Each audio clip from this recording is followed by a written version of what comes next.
요한복음 14장, 15장, 16장에 그대로 다 기록이 되어 있고, 그리고 설교가 끝나고 기도를 하시는데 그 기도하는 내용이 이어서 요한복음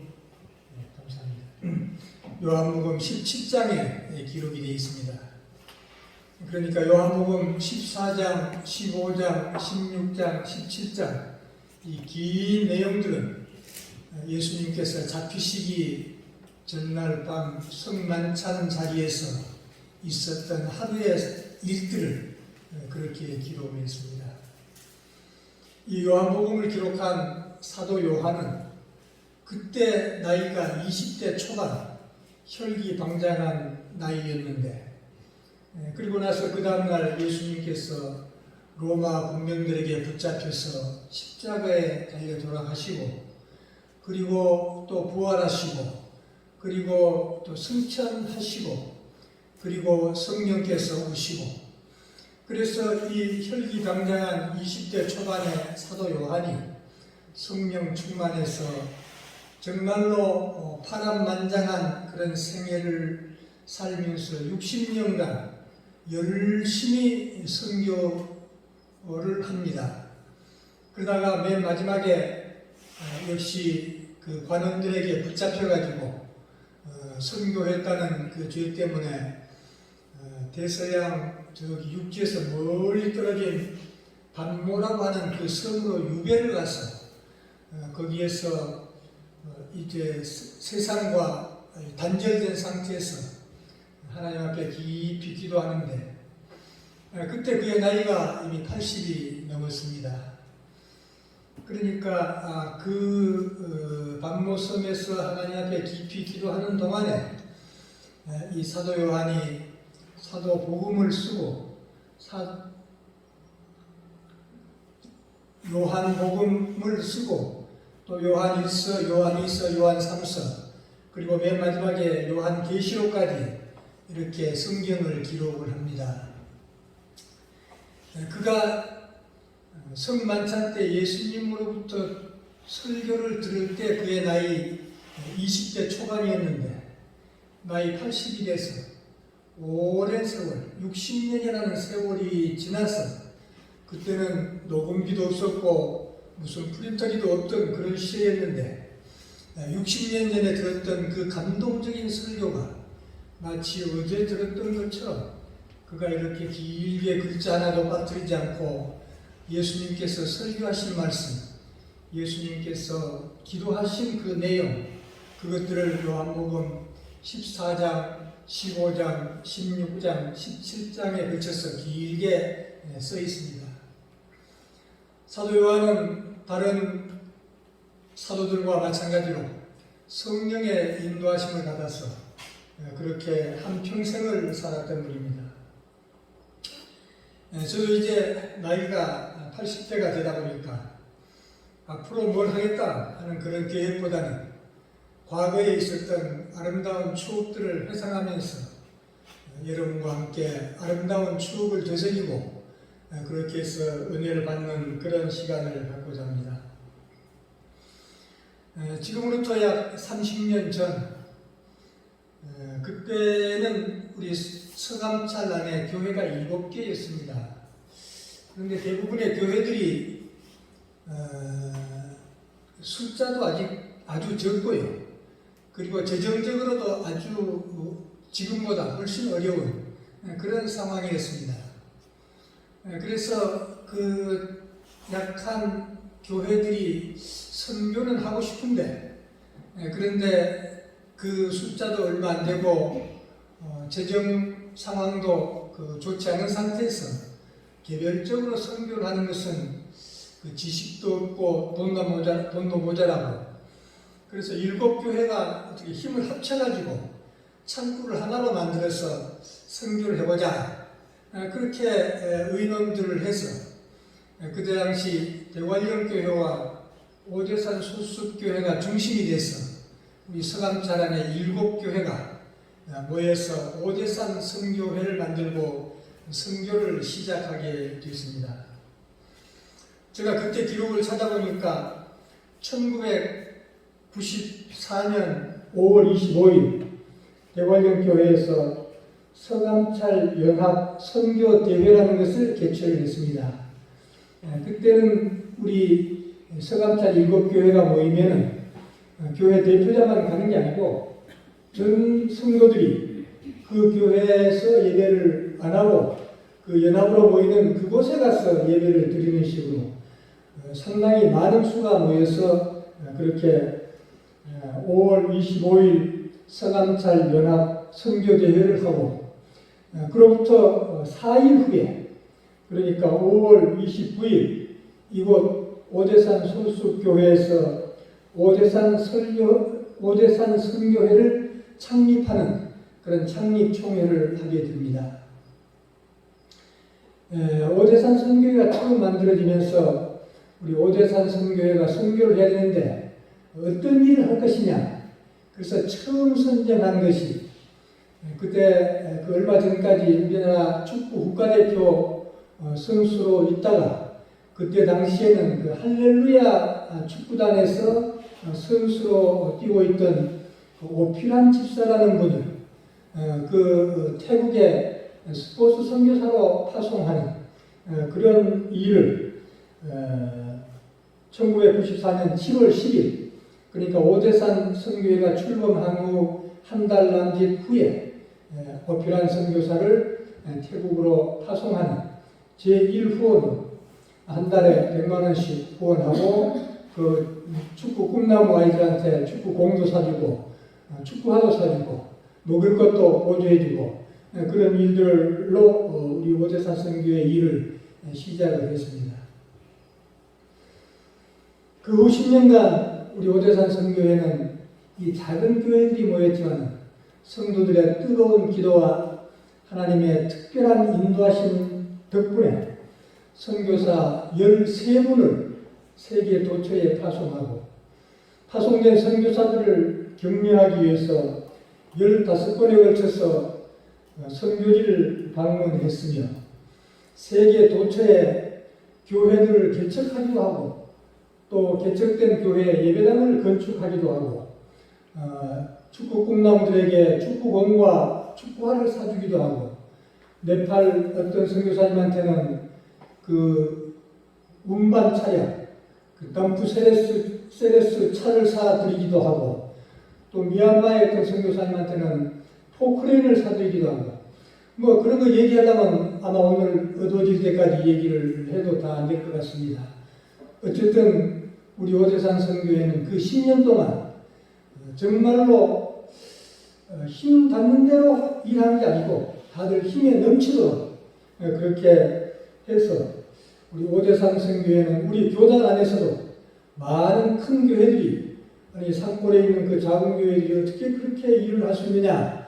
그래서 조사단을 춘천에 있는 그 큰 교회, 서울에 있는 큰 교회들에서 오대산 선교회는 무슨 힘으로 이렇게 일을 많이 하느냐. 뭐 그런 조사단이 하기도 하고 그랬습니다.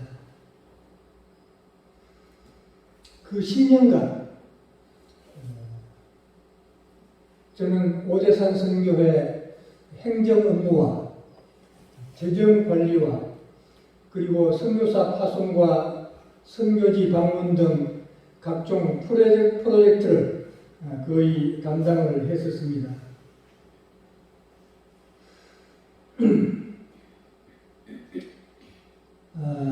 그 10년 동안에 우리 오대산 소수교회와 관련해서 특별히 기억나는 것은 그 15번의 선교지 방문 여행에서 우리 오대산 소수교회 성도들이 아주 능동적이고 적극적으로 참여하셔서 그 선교사님들을 격려하는 그런 일에 대관령교회와 오대산 소수교회가 제일 많이 참여하고 열심히 했던 것 같습니다. 저희 기억으로 그분들 성함은이라 기억이 나지 않는데 젊은 집사님 부부가 있었습니다. 부부가 다 집사님이었는데 그 교통사고를 당해가지고 그 아들이 죽었어요. 그 사람이 교통사고 죽으면 그 가해자가 그 피해자 그 가족에게 그 돈을 뭐라 그랬죠? 돈을 주지요. 뭐 배상금인지 뭐 위로금인지 어쨌든 돈을 줍니다. 그래서 그 집사님 부부가 그 아들이 죽은 것 때문에 돈이 좀 생겼는데 그런데 이분들이 이 돈을 우리가 일반 생활로 써서는 안 된다. 이제 하늘나라로 간 그 아들을 기념하기 위한 뭔가 뜻 있는 사업을 해야 되겠다. 그러면서 그 돈을 저한테 가져왔어요. 그래서 선교지에 어디 예배당 건축할 곳이 있으면 이 돈을 써다오. 그래서 그 돈을 저쪽 미얀마에 그때 마침 또 교회를 하나 개척하고 건축할 일이 있어서 그 미얀마의 교회를 건축하는 데 썼고 그 교회 이름을 그 아이 지금 제가 이름은 기억이 나지 않는데 그 아이 이름을 따서 아무개 기념교회 그렇게 했던 기억이 납니다. 그리고 저기 이필성 권사님이 계시는데 앞에서 얘기해서 좀 죄송하긴 한데 그래도 이필성 권사님 연세가 이제 많아지셨으니까 뭐 아직 젊었으면 좀 얘기하기가 좀 힘들 텐데 얘기해도 괜찮을 걸로 생각이 됩니다. 이필성 권사님은 태국의 그 메아리 선교센터라고 마약 환자들을 치료하고 그 라부족 그 문화를 전승하는 큰 그 선교센터를 만들었는데 그 메아리 선교센터 본부교회를 그 이필성 권사님이 헌금을 해서 건축을 했고 그 외에도 네팔과 방글라데시에도 역시 교회를 건축하고 그래서 제가 오대산 선교회를 섬기는 10년 동안 예배당 3개를 건축을 하셨습니다. 그렇게 세월이 흘러서 10년이 지나서 2004년 9월 저는 하나님의 강력하고 직접적인 명령에 따라서 중국 우르무치로 선교의 길을 떠납니다. 그 전 10년 동안은 오대산 선교에서 그리고 그 전 5년 동안은 대관령교회 단독으로 제가 15년 동안 한국에서 선교사님들을 돕는 그런 일을 나름대로 열심히 하다가 이제 하나님의 부르심을 받아 2004년 제가 직접 선교사의 길로 들어서서 우르무치에서 선교 사역을 시작을 하게 됩니다. 제가 10년 동안 오대산 선교회를 섬기다가 그래서 제가 떠나게 되니까 그래서 이 오대산 선교회의 행정 업무는 우리 7교회, 그때는 7교회가 아니었습니다. 그 강릉, 동해 이런 데 교회들이 가입을 해가지고 그때 뭐 12교회인가 이렇게 돼 있었는데 그래서 나이 드신 목사님들이 행정을 담당하고 그리고 젊은 목사님들이 각종 프로젝트를 담당하고 그리고 재정은 그때 오대산 선교회 사무실이 대관령교회에 있었기 때문에 대관령교회 최원일 장로라는 분이 재정을 담당하고 그렇게 분산을 해서 업무를 이렇게 맡기고 저는 그 모든 자리에서 사임을 하고 그래서 우르무치로 가게 됐습니다. 제가 우르무치로 떠난 후에 얼마 되지 않아서 한국으로 나온 적이 있었는데 그때 이 지역에 아마 큰 홍수가 있었던 것 같아요. 그래서 그 이필성 권사님 땅이 어디 하천면역이 있었는지 그 홍수가 나서 하천이 범람해가지고 이 땅이 이렇게 하천으로 좀 들어가 버리니까 그렇게 되면 거의 농지인데 그 농지가 일부 없어지고 하천이 되어버렸으니까 정부에서 그 돈을 주지요. 뭐 보조금 뭐지요? 보상금이라고 하나요? 그 돈이 1,000만 원이 좀 안 되는 800만 원인지 900만 원인지 오래돼서 기억이 정확하지 않습니다.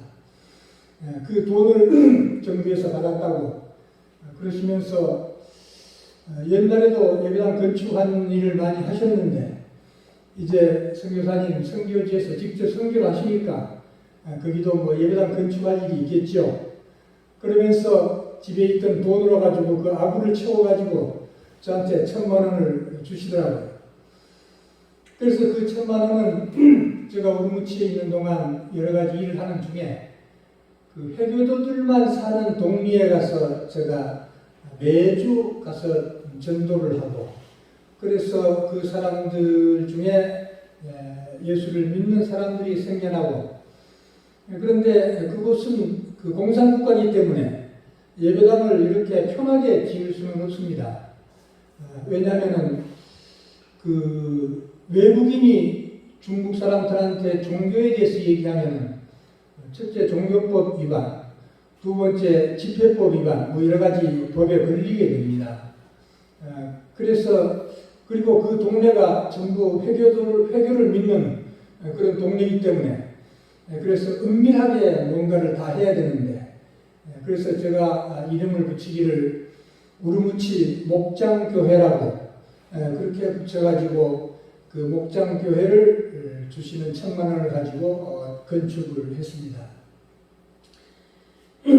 제가 그곳을 떠날 때까지 그 아름다운 우르무치 목장교회를 섬기다가 5년 전에 제가 거기서 추방당하면서 그 후에 2019년에는 제가 추방당한 후에도 우르무치를 3번 갔는데 그 후에 코로나가 와가지고 제가 중국을 들어가지 못한 게 한 3년 됐습니다.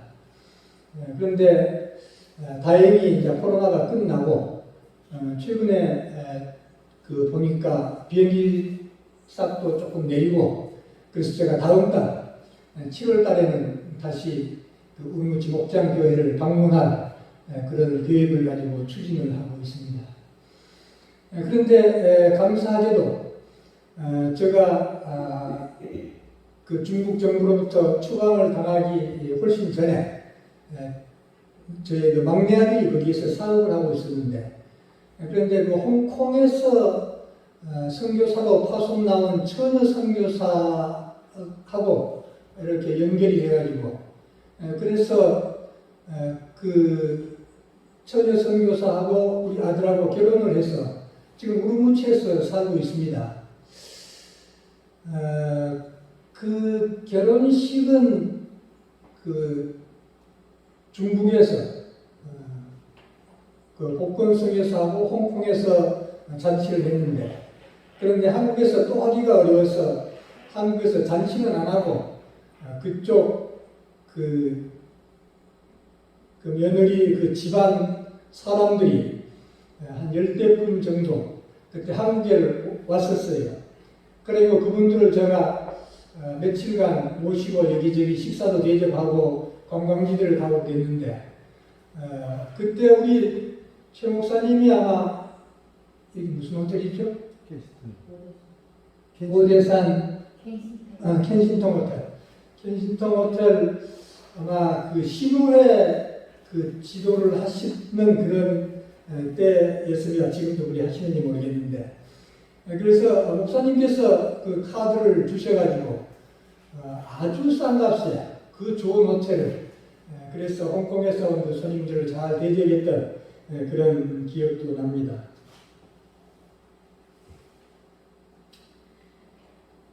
제가 우르무치 가서 제가 60이 넘어서 우르무치를 갔는데 우르무치 가서 처음 3년간 주로 중국어를 공부하는 그런 일에 많은 시간을 투자했습니다. 제가 그 처음에 우르무치 가가지고 중국어가 전혀 안 되는 상태에서 중국어가 안 되니까 뭐 전도하고 그런 건 어렵죠. 근데 하나님께서 길을 열어주시는데 어떤 길을 열어주셨냐면 우르무치 대학 한국어학과 교수가 됐습니다. 제가 가자마자.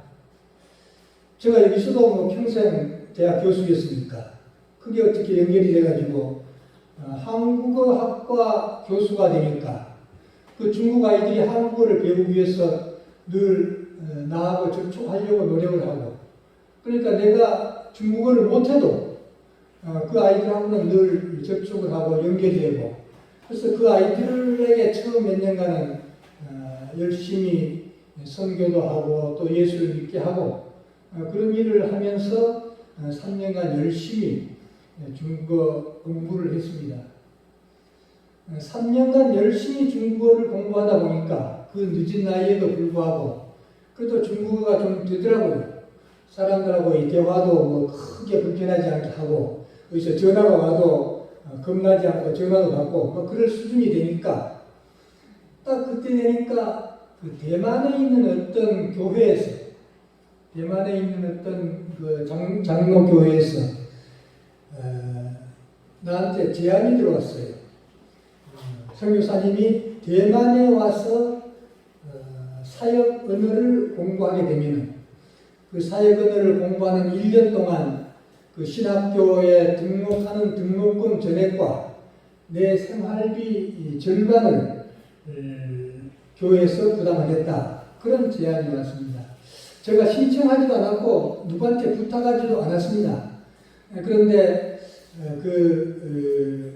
대만에 있는 저를 아는 어떤 선교사님을 통해서 저희 정보를 들으셨던 것 같아요.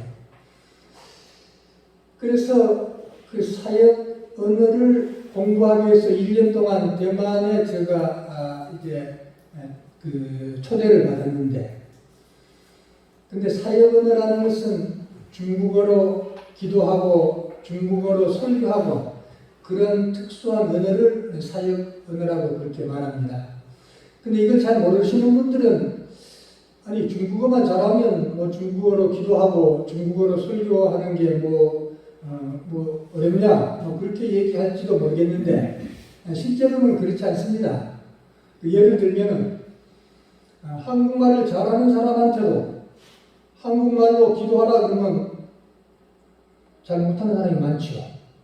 우리 강희봉 장로님 같은 분이야 뭐 맨날 했으니까 잘하시지만 많은 분들이 평생 한국말을 쓰는데도 한국말로 기도하라 그러면 잘 못하는 분이 있습니다. 다 한국말 잘하시죠? 근데 앞에 나와서 한국말로 설교를 해보라 그러면은 어렵죠. 예, 그렇습니다. 그래서 그 사역 언어라는 것을 공부를 따로 해야 되는데, 근데 공산국가인 중국 안에는 그 사역 언어를 공부할 수 있는 곳이 한 곳도 없어요. 그래서 대만에 있는 그 교회가 나한테 제안을 하기를 이제 중국어도 되고 오니까 대만에 와서 사역 언어를 좀 공부를 해라. 그래서 제가 기도하면서 이것이 대만에 있는 그 교회의 말보다는 하나님께서 하시는 일이구나. 제가 기도하면서 그렇게 생각하고 그 제안을 수락하고 그리고 대만의 신학교에 가서 사역 언어를 공부하기로 했습니다. 그런데 중국에서 외국인이 해외 전화를 하게 되면, 국제 전화를 하게 되면은 그 100% 전부 그 중국 비밀 경찰들한테 도청을 당합니다. 그래서 그 대만에 있는 대만 그 루터교 신학교에서 제가 공부를 했는데, 그것과 이제 그 입학 여러 가지 절차를 거치는데 뭐 어려움이 참 많았어요. 그래서 어렵게 그래서 노력을 해서 최후로 입학 허가를 받았습니다. 입학 허가를 딱 받고 보니까 9월 말, 10월 초에 이제 개학인데, 우리나라는 3월 달에 개학하는데 대부분 다른 나라들 미국이나 뭐 대만이나 다 10월 초에 그 개학을 합니다. 9월 말이 됐어요. 그 10월 초 개학할 날짜가 며칠 안 남았는데, 그래서 어떤 여행사에 가가지고 비행기표를 사야 되잖아요. 근데 그때 비행기표를 사려고 그 여행사에 갔더니 그때는 중국하고 대만하고 이렇게 교류가 없던 시대예요. 지금 우리나라하고 북한하고 교류가 없는 것 뭐 비슷해요. 그러니까 우루무치에서 대만에 있는 그곳까지 가기 위해서는 먼저 우르무치에서 이 북경이나 상해 같은 이 동부 지역에 있는 큰 도시로 비행기 타고 나와야 됩니다.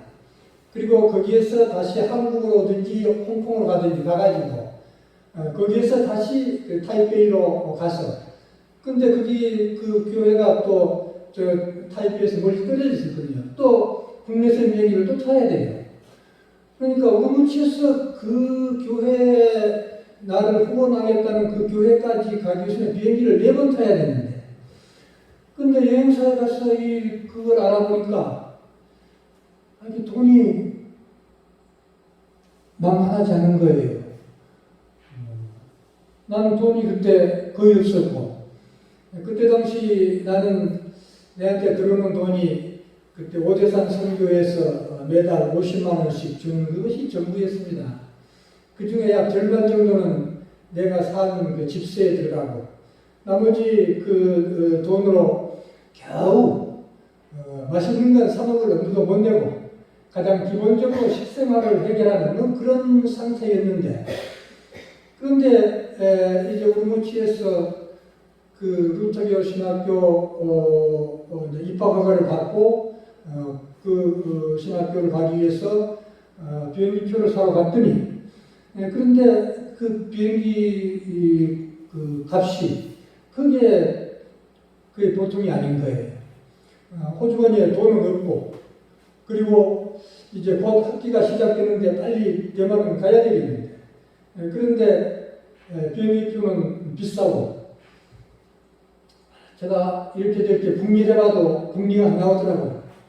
그래서 명색이 선교사인데 누구한테 가서 돈 빌려달라 할 수도 없고, 그래서 제가 이렇게 저렇게 잔머리를 굴리다가 생각이 난 게, 오대산 선교회에서 옛날 내가 재정을 담당하던 걸 대관령교회 최원일 장로한테가 재정을 맡기고 내가 갔거든요.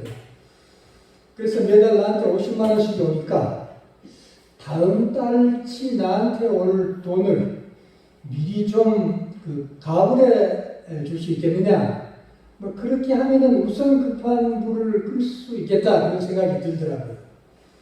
그래서 사실 그때 또 50만 원 받아가지고 가버리면은 그 다음 달은 대책도 없는데, 그런데 어쨌든 간에 그렇게 해서 제가 그 최원일 장로라는 분한테 전화를 했습니다.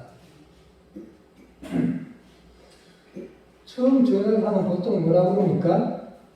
나 돈 좀 가불해줘, 그럽니까? 안 그랬죠? 최 장로 요즘 잘 있어? 별일 없어? 뭐 이랬죠. 그래서 제가 전화를 오랜만에 국제장을 해가지고, 최 장로 나 우르무치 김장로인데, 아 장로님, 그렇지 않아도 제가 지금 막 장로님한테 전화를 하려고 하던 중입니다. 1년 내내 전화 한 번도 안 하던 사람이 내가 전화를 했더니 지금 막 전화를 하려고 했던 참입니다. 뭐 이러는 거예요. 참 내가 그 부끄러운 부탁을 하기 위해서 전화를 했는데, 그래서 입에 잘 떨어지지 않는 그런 말인데도 참 부득이하게 그런 부탁을 해야 되는 그런 상황인데, 그런데 그 조장로가 나한테 막 전화를 하려는 참이에요. 그래서 상황이 역전됐습니다. 조금 전까지는 내가 왜 전화했는가를 얘기를 해야 되는데, 이제 제가 반대로, 아니 조장로 뭔 일이 있어요? 왜 전화를 하려고 그랬어요? 그랬더니 그 조장로라는 사람 얘기가 조금 전에 그 도안교회 그 정용호 목사님이 오셔가지고, 그때는 도안교회라고 그랬습니다. 도안교회 정용호 목사님이 오셔가지고 돈을 55만 원을 가져와가지고 이걸 빨리 김문환 장로한테 보내줘라. 그래서 그걸 돈을 받아가지고 저희 부자로 돈을 넣고, 그때는 핸드폰이 없던 시절이니까 핸드폰으로 못하고 자기 사무실로 와야 전화가 되니까. 그래서 그 은행에 가서 내 부자로 돈을 넣고, 그리고 자기 사무실에 나한테 전화하려고 그 자기 사무실에 막 들어오는 길이라는 거예요. 근데 제가 거기서 국제전화 하는 것은 다 중국 비밀경찰들한테 뭐 노출되는 도청당하는 거기 때문에 제가 그래서 다른 얘기는 길게 안 했습니다. 아니 그 목사님이 나한테 빚진 것도 없는데 뭐 그리 큰 돈을 보내셨대요. 그랬더니 그 최장로라는 사람이 근데 장로님 저한테 뭐 전화하셨는데 뭐 하실 말씀이 있으세요? 제가 할 얘기가 있겠어요 없겠어요? 없어졌지요. 예, 조금 전까지는 참 어렵게 얘기를 해야 되는 그런 상황이었는데 상황이 역전돼가지고 아니 뭐 별얘기 없어 그냥 최장로 목소리 한번 들어보려고 전화했지 뭐 대충 얼룩무리고 그냥 얘기를 끝내고 말았습니다.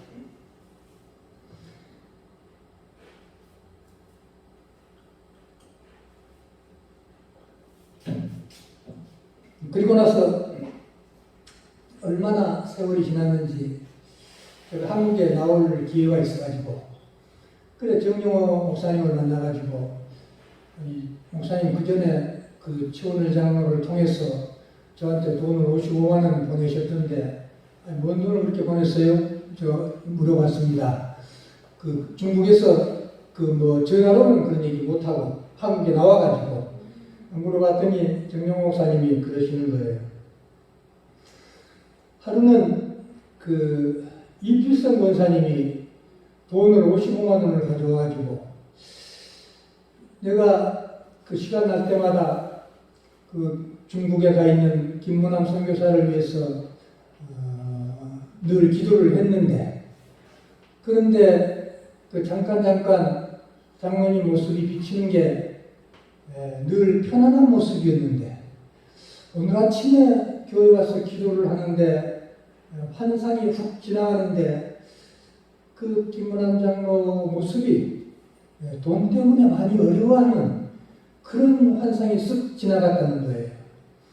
그래서 그 권사님이 집에 가서 집에 있는 돈을 이것저것 합쳐보니까 그 55만 원이 돼가지고 그 돈을 어떻게 보낼 방법이 없으니까 담임 목사님한테 갖다가 드렸고 정용호 목사도 저하고 연락되는 그게 없으니까 그 오대산 선교회 재무를 담당하는 그 최원일 장로한테 가져가가지고 일이 그렇게 됐더라고요. 여러분 이런 일들이 우연히 될 수 있는 일일까요? 저는 그렇게 생각하지 않습니다. 이것은 성령님께서 하시는 일입니다. 제가 15년 동안 우르무치에서 선교사 생활을 하던 그 하루하루는 매일매일이 성령님과 함께하는 생활이었고 제가 맞이하는 모든 사건들은 기적의 연속이었습니다. 성령님의 인도에 따라 제가 그 우르무치에서 여러 가지 일을 했는데 그 중에 한 중요한 부분이 그 예배당을 건축하는 데 재정을 도와주는 그런 일이었습니다. 서울에 그 북방선교회라는 선교단체가 있는데 그 선교단체는 중국의 예배당을 건축하는 건축비를 지원하는 그 일만 하는 그 선교단체입니다. 저하고 연락이 돼가지고 그 북방선교회를 통해서 중국의 그 여러 곳에 제가 살던 그 신장 땅 여러 곳에 그 예배당을 건축하는 그런 일들을 했습니다. 우리나라에서는 상상하기가 어려운데 중국에서 예배당을 건축하는데 혹은 교회에 어떤 일을 하는데 외국인이 거기다가 돈을 준다든지 연구를 한다든지 그러면 그것은 아주 중대한 범죄에 해당이 됩니다. 마치 한국의 어떤 단체가 북한의 그 간첩으로부터 돈을 받아가지고 뭔 일을 했다. 그러면 우리나라 법에 걸리지요. 그래서 간첩으로부터 돈을 받아가지고 뭘 하면은 걸리고 그 돈을 받은 사람, 그 준 사람 다 걸리듯이 중국의 상황은 외국인이 교회의 재정을 이렇게 도와주면 그렇게 됩니다. 그래서 제가 그 신장 지역 여러 곳에 예배당 건축하는데 돈을 갖다 주는 게 굉장히 조심스럽고 힘든 일이었어요. 그럼에도 불구하고 하나님의 특별하신 도우심과 그리고 한국에 있는 여러 성도님들의 간절한 기도 덕분에 제가 한 번도 그 중국 비밀 경찰들에게 발각되지 않고 그 예배당 건축하는데 많은 돈을 갖다 줄 수가 있었습니다. 물론 저 돈은 아닙니다. 북방선교회라는 그 선교단체에서 주는 돈이었습니다. 그렇게 비밀스럽게 돈을 갖다 주고 뭐 등등 그런 일을 하다 보니까 저는 중국 교회를 섬기는 많은 목사님들과 정말로 친형제보다 더 가까운 친밀한 인간적인 관계를 갖게 됐습니다. 그냥 좋은 세월 하에서 만나서 찬양하고 그런 게 아니고 인생의 깊은 면을 얘기할 수 있는 그런 좋은 친밀한 관계를 많은 목사님들과 갖게 됐습니다. 내가 그분들의 그리고 그 한국교회하고 중국교회 다른 점 한 가지만 얘기하고 넘어가겠습니다. 우리 한국교회는 교회가 크든 작든 목사님들에게 돈을 드리죠. 사례금이라고 해서 돈을 드립니다. 근데 중국교회는 그런 게 없습니다. 집사나 권사나 장로나 충성스럽게 교회에 봉사하는 사람도 교회에서 돈을 받지 않죠. 오히려 자기가 돈을 내서 봉사하죠. 중국은 목사도 그렇습니다. 똑같습니다. 그래서 이 목사는 일은 많은데 그런데 교회에서 사례를 안 해주니까 매우 어렵습니다. 보통 부부가 하는데 부부 중에 한 사람은 돈을 벌고 한 사람은 이제 목사의 일을 하고 그렇게 합니다. 그런데 어려움이 그것뿐만 아니라 그 비밀스럽게 집회를 하다가 그러면은 감옥에 가야 됩니다. 그래서 중국의 그 목사들은 돈도 받지 않으면서 그렇게 많은 노력을 하면서 그런데 감옥을 그냥 들락날락 하는 게 일입니다. 나는 그분들과 속내를 털어놓고 얘기할 수 있는 많은 좋은 교우 관계를 가지면서 그분들의 충성심과 인내심과 용기를 보면서 나는 하늘을 높이 나는 새는 강을 어떻게 건널까 염려하지 않는다는, 하늘을 높이 나는 새는 강을 어떻게 건널까 염려하지 않는다는 작은 진리를 발견했습니다. 혹독한 고문과 온갖 비인간적인 처사에도 불구하고 분노와 적개심이 아니라 마치 향나무가 자기를 찍어 넘기는 도끼 날에까지도 향을 묻혀주듯이, 마치 향나무가 자기를 찍어 넘기는 도끼 날에까지도 향을 묻혀주듯이 그들은 그렇게 힘든 상황에서도 감사와 찬미로 하루하루를 살면서 예수의 향기를 날리고 있습니다. 지금 한국교회의 현실을 내가 바라보면서 중국교회 목회자들이 하는 그것이 가능한 일일까? 가능하겠습니까? 불평하고 분노하고 적기심을 가지고 내가 언젠가 갚아주리라 그런 마음들이 들만도 한데도 그들은 그렇게 전혀 다른 그런 방향으로 하고 있습니다. 이것이 어떻게 가능할까? 제가 내린 결론은 성령님의 인도를 받기 때문에 가능합니다. 오직 그것뿐입니다. 인간의 모습이 조금이라도 살아있으면 그 사람들은 그렇게 행동할 수가 없습니다. 그냥 같이 싸우고 성명서 내고 데모하고 아마 그렇게 할 것입니다. 그런데 그분들은 그렇게 하지 않았습니다. 성령의 인도하심만이 답입니다. 제가 15년 우르무치에서 선교사 생활을 마치고 한국에 와 보니까 한국교회가 그전에 비해서 많이 세속화된 그런 모습을 느끼고 참 안타깝습니다. 성령의 역사가 있기 때문에 그래요. 성령과 관련된 지식은 많은데 그것이 행동으로 나타나지 않는 거예요. 그러니까 한국교회가 이렇게 일반 사회의 지지를 얻지 못하고 교회 따로 세상 따로 그렇게 되지 않나 그런 안타까운 그런 마음을 가지고 있습니다. 성령의 임재를 체험하고 계속해서 그분과 인격적인 교제를 나누는 것, 그것은 이 세속화된 한국교회에서 저와 여러분 모두가 성령님과 함께 생활함으로써 승리하는 그런 삶이 되시기를 간절히 축원합니다. 기도드리시겠습니다.